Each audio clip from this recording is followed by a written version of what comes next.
Di zaman dulu, era sebelum adanya internet, apabila kita ingin melamar kerja ke suatu perusahaan, kita perlu untuk mendatangi langsung ke perusahaan tersebut dan menanyakan ke pihak perusahaan apakah ada lowongan kerja, ataupun kita juga bisa mencari dan membaca lowongan kerja di koran-koran. Tapi itu dulu. Sekarang di zaman internet, info lowongan kerja sudah bisa kita dapatkan dengan mudah, lebih praktis, dan tidak butuh effort berlebih seperti zaman dulu. Namun, segala macam kemudahan ini juga menimbulkan banyak kasus penipuan. Tidak heran jika sering lihat info loker atau info rekrutmen yang asli, biasanya selalu ada not tambahan di bawah info loker tersebut. Dan biasa isi notnya, rekrutmen tidak dipungut biaya. Dan juga lebih ditekankan untuk lebih berhati-hati terhadap info loker yang palsu. Perbedaan info loker atau info rekrutmen asli dan palsu itu sebenarnya cukup kontras. Info loker dan rekrutmen yang palsu biasanya selalu memungut biaya dari korban. Dan kemungkinan besar diiming-imingi bahwa pelamar akan langsung diterima di perusahaan.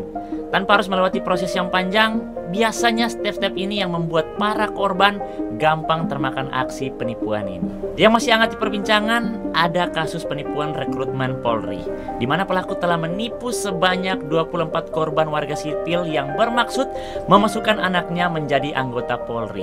Dan kerugian total aksi kriminal ini mencapai 4 miliar lebih. Di kasus ini, si pelaku menipu para korban dengan mengaku sebagai anggota Polri. Kemudian menjanjikan kepada korban bahwa dia bisa memasukkan anak para korban untuk lulus seleksi calon anggota Polri melalui tiket holder. Jadi rata-rata sama ya polanya, ada iming-iming janji manis lalu para korban diminta biaya. Pelaku akhirnya ditangkap pada 9 Oktober kemarin oleh tim Subdit 3 Jatanras Direktorat Reserse Kriminal Umum Polda Kalimantan Selatan. Selain janji-janji yang ditawarkan pelaku, sebenarnya aksi ini juga diperkuat dengan isu yang beredar di masyarakat bahwa masuk polisi bisa pakai uang.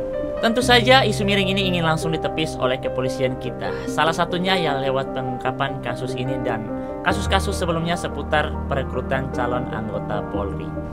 Proses rekrutan calon anggota Polri juga sudah dilengkapi dengan live streaming dan juga hotline aduan. Jadi ini sudah sangat transparan untuk proses perekrutannya. Ya, semoga lewat proses rekrutmen yang transparan ini tidak ada lagi oknum-oknum yang berani melakukan aksi penipuan yang merugikan masyarakat.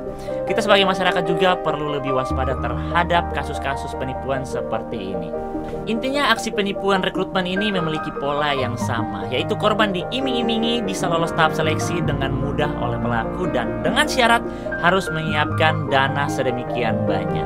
Jadi harus lebih berhati-hati dengan info-info rekrutmen yang tidak kredibel, harus lebih skeptis, selalu cek and recheck kebenaran sebuah informasi. Kalau sekiranya mencurigakan bisa kita abaikan, atau kalau perlu langsung kita laporin saja ke pihak berwenang biar mampus ditangkap-tangkap sama aparat. Buat saudara sebangsa dan setanah air yang masih mencari pekerjaan, semoga kita selalu dijauhkan dari kasus-kasus penipuan seperti ini dan semoga sesegera mungkin mendapatkan pekerjaan. Amin.